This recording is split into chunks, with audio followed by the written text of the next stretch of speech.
Hello students, today we are going to learn about various cognitive changes in early adulthood. The objectives behind this particular lesson is that to know what are the various cognitive developments in the early adulthood, also to find out various traditional approaches to cognitive development in early adulthood, and also what difficulties these early adults face in their education related areas. Now, the adult's thinking becomes more personal, integrative and practical in their lives.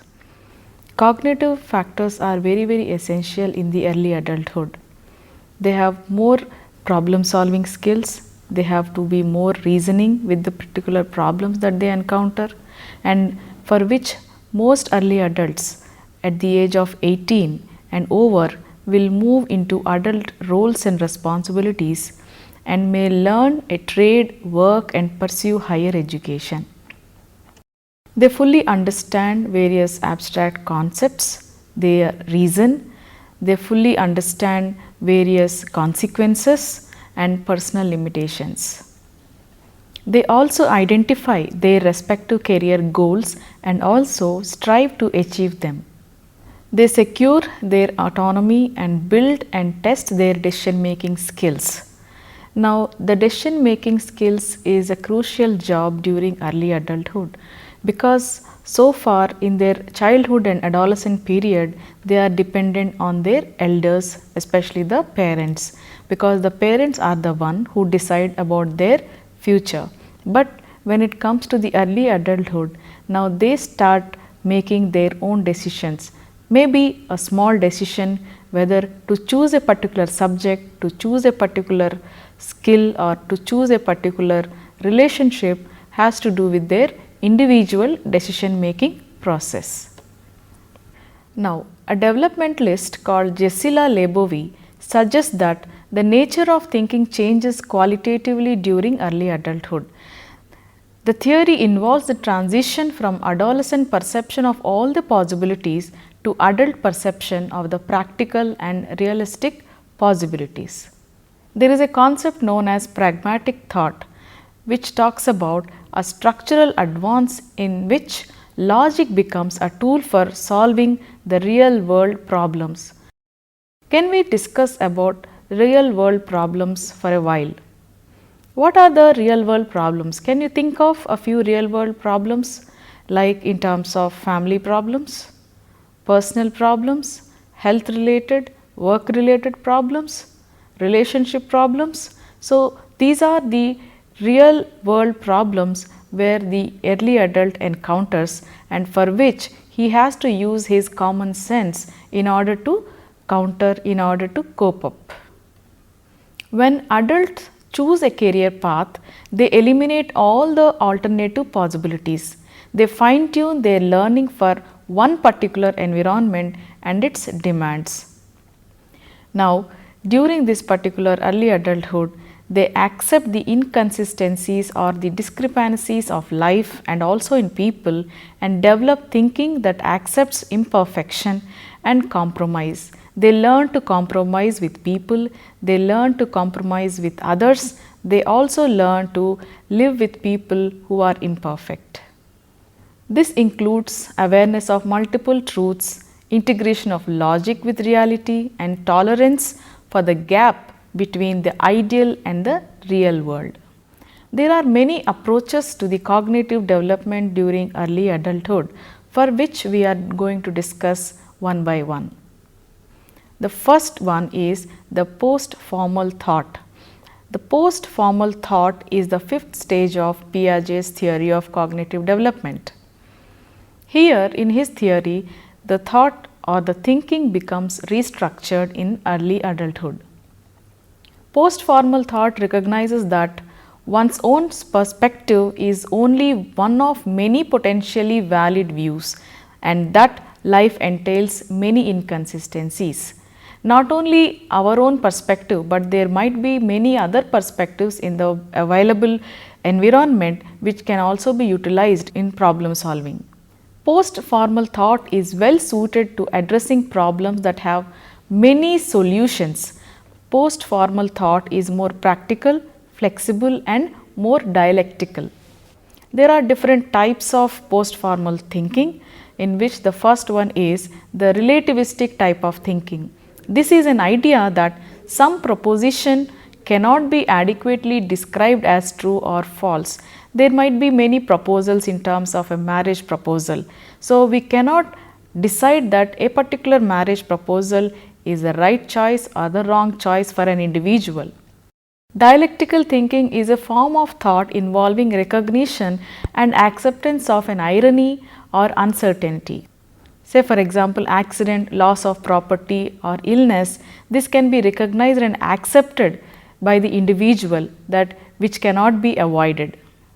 Reflective judgment is another type of post-formal thought, which is the ability to identify the underlying assumptions of different perspectives on controversial issues. Any hypothetical statements that can be made on a particular controversial issue, say for example, political issue or maybe a family issue.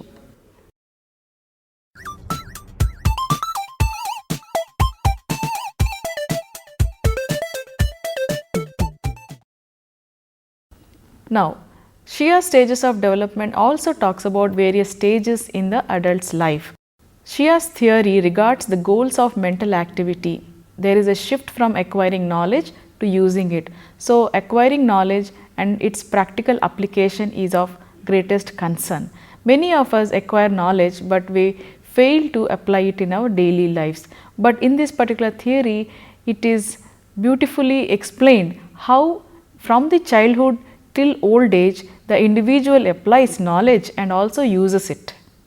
The first stage is acquisitive stage. Acquisitive stage begins from childhood and adolescence. At this particular point of time, people acquire knowledge through questioning. They develop enhanced processing abilities, strategies for use of information, and they combine and integrate it. If you might have observed children and adolescents, they are more curious to know certain things by asking what is this, how to do this, what is the number, how can I make a call, and so many other aspects with related to gadgets. Not only gadgets, in our daily life also. The second stage of Schaie's theory is the achieving stage. In early adulthood, especially this achieving stage is attained. Here people adapt their cognitive skills to particular situations. Cognitive skills that may involve problem solving in the work related, that may involve emotions, especially with regard to their marital relations, childbearing, which affect their long term goals. These are the problems that do not have a single right solution. Rather, there are many solutions for one single problem.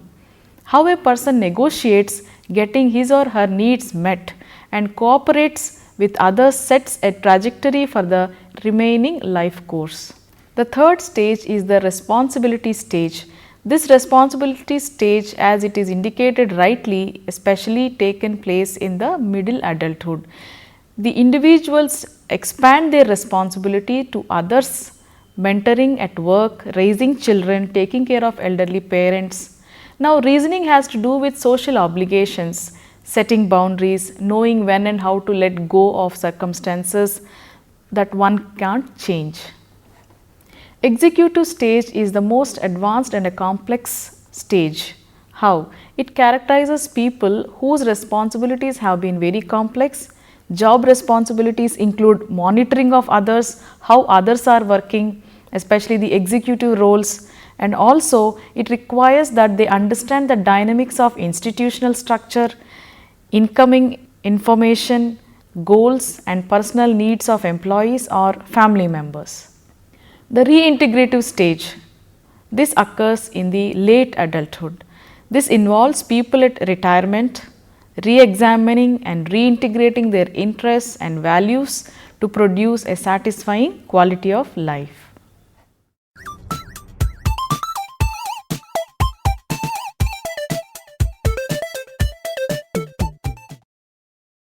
Another theory that we are going to discuss is Sternberg's Triarchic theory of intelligence. Sternberg's theory talks about various factors that are in line with Spearman's S factor and G factor. His triarchic theory includes three subtheories: componential subtheory, experiential and contextual. If you go into the details of each subtheory, in componential subtheory, Sternberg believes that analytical intelligence, that is academic problem solving, is based on the joint operations of meta components and performance components and knowledge acquisition components of intelligence. Let us discuss these three components briefly. What are meta components? Meta components include controlling, monitoring and evaluating aspects of cognitive processes. These are the executive functions to order and organize performance and knowledge acquisition components. Performance components help in executing the strategies assembled by the meta components. Now, they are the cognitive processes that enable to encode stimuli, hold information, make calculations, perform mental calculations and also retrieve information from the long term memory. The third component is the knowledge acquisition component. Now, the knowledge acquisition components are the process used in gaining and storing new knowledge, that is capacity for learning. The strategies you use to memorize things exemplify the processes that fall into this category. Next is the experiential subtheory.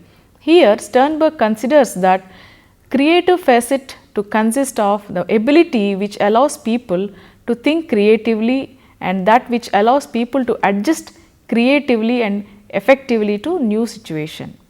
Sternberg also believes that more intelligent individuals will also move from consciously learning in a novel situation to automating the new learning so that they can attend to other tasks.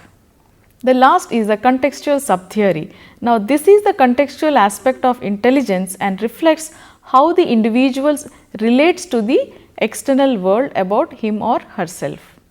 During early adulthood, IQ remains stable. This has to be understood by every one of you, because since childhood, early adolescence and also adolescent period, there is a stable IQ level.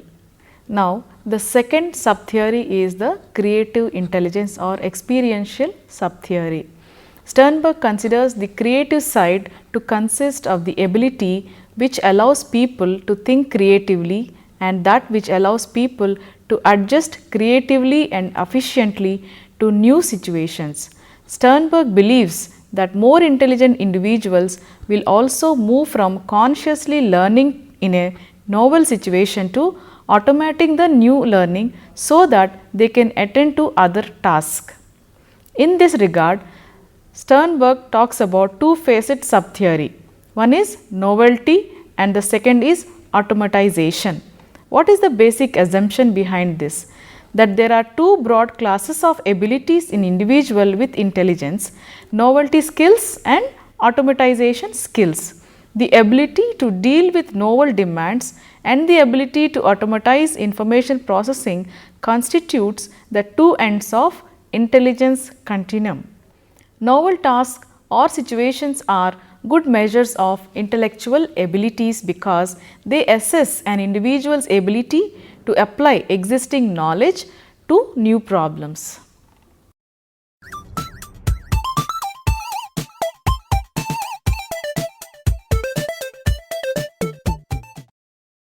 Now, we are going to discuss about creativity, the role of creativity in early adulthood. Creativity is also considered to be one of the cognitive component. The major works of many creative individuals were produced during early adults. If you check back or if you find out, many early adults at that particular age are found to be very creative. They may be poets, they may be singers, they may be music directors, they may be a lyricist. So, there are many interests which makes them to be more creative in their profession. It has to be understood that not everybody or not all are creative people. There are only a few people who are creative in their profession. Sometimes expertise is also different from creativity. In order to be creative, it requires lot of time and energy that has to be considered. What do we require to be creative? Innovative style, tolerance of ambiguity, special drive to succeed, and a willingness to experiment and try again in the face of failures. These are the various factors that require to be creative. Now, college experience. What is the role of college in the early adulthood cognitive development? Education has a major role to play in everyone's life. This is very, very important. And college experience is described by many people as the most influential period of adulthood. Not only are students exploring and developing careers, they are exploring their values, social skills, and are being exposed to diversity on many levels. In college, there is a vast scope to learn life skills, values, attitudes, careers, not only careers, in terms of social support also. I want to ask you, what could be the psychological impact of attending college? You all must be attending college, you are all studying various courses. Now, there is a psychological impact of attending college. The first is attitudes and values broaden. From primary education to secondary education to higher education, there is a shift or there is a change in our attitudes towards each other, attitude towards education, attitude towards the society. Similarly, they show increasing interest in performing arts, social issues, and also develop greater tolerance for different values and issues of different people. Moral reasoning also expands. By attending college, there is an increase of high self-esteem, and also there is a greater self-understanding. How does self-understanding and high self-esteem increase? Not only attending college, but these developments occur as students get more involved into the academic and non-academic pursuits. Living in a dorm makes a difference. Since students get completely immersed in the atmosphere of the college, they have a wider scope in getting into these social, academic and political aspects. Not everybody is fortunate to attend to college. There are some dropouts in the college. Now, many early adults drop out from their colleges. There are many reasons in terms of lack of motivation, in terms of illnesses, in terms of responsibilities which are of utmost priorities other than education. But apart from all this, many other reasons, personal reasons in terms of relationship problems, physical health conditions, sometimes financial conditions also have a major role to play with regard to dropping out of college. There is a higher rate of dropouts in schools, but many colleges, especially the professional colleges, say for example medical colleges, engineer colleges, they are also on the high rate of dropouts which are mostly unreported. The psychological impact of attending college is very, very crucial, because once the individual is attending colleges, it becomes a daily routine for the individual in terms of interactions, in terms of social contacts, in terms of knowledge acquisition, and also in terms of gaining a self understanding about oneself, their potentialities, their abilities as such. Not only knowing their own potentialities, but also there is a rise in their high self esteem, for which they are more oriented towards achievements, oriented towards careers, they are oriented towards achieving a particular goal. Vocational choice is a major element of identity development. It is very, very important that early adulthood is a platform for establishing a profession or a vocation. Work offers self-respect, a group of like-minded people to connect with, a certain economic status definitely. There are many factors that influence vocational choice. Say for example, family. Family is one of the most influential and powerful, simply because what a student sees in his or her family is what seems doable and familiar. Youth aspirations correlate closely with jobs of the parents. Say for example, the father is a professional doctor, definitely the child would like to model the father who is a doctor. This has to do with educational aspirations and successes. High socio-economic status parents can also network for their kids, getting them summer jobs and helping them see the work in a meaningful way or in a productive way. These parents also stress independence, so their children will tend to seek higher status jobs to please them. Another influential person is the teacher. Teachers can influence a student's choice of field. Say for example, if a student wants to become a scientist, the teacher has to push him or encourage him by finding particular books and encouraging the student to attend various seminars and workshops, so that this enthusiasm continues in the student's life. And also this is especially true for students from low socio-economic families. I would like to conclude that in this particular chapter on cognitive changes in early adulthood is of greater concern, in which logic becomes the most essential component to solve their real world problems. Apart from this, we also have learned that the various traditional approaches to cognitive development are very essential in learning various cognitive stages and developments in the early adulthood.